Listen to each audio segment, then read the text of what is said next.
La Corée du Nord, depuis 62 ans sous le régime des Kim, père et fils, est l'un des pays les plus secrets et les plus reclus de la planète. Son programme nucléaire opaque inquiète le monde entier. Mardi, une grande réunion politique avec l'état-major du gouvernement devrait signaler certains changements. Cette conférence du Parti des travailleurs est la première en 30 ans. La raison pour laquelle beaucoup de gens vont suivre de près cette conférence, c'est qu'elle pourrait signaler des changements. Ces changements auront des implications sur la politique étrangère très extrémiste du gouvernement actuel.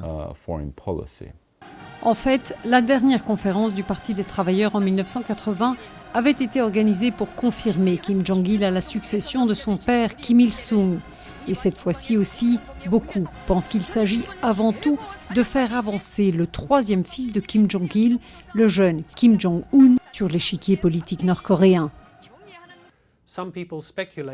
Certains pensent que s'il a été préféré à ses deux frères, c'est que, pour des raisons de personnalité, de politique et d'analyse, il est le plus proche de son père. La santé chancelante du cher leader, aujourd'hui âgé de 68 ans, rend d'autant plus pressante la question de sa succession. Et malgré le peu d'informations disponibles sur Kim Jong-un, on sait du jeune homme de 27 ans qu'il s'est déjà familiarisé avec l'Occident.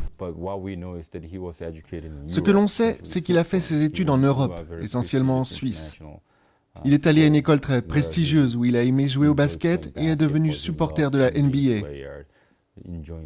Il aime écouter de la musique américaine, ce qui montre sa familiarité avec l'Occident.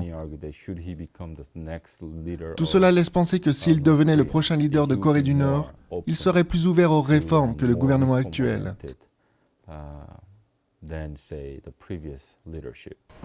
Mais la plupart des analystes estiment que Kim Jong-un pourrait rester encore un temps dans l'ombre, notamment en raison du contexte économique catastrophique du pays.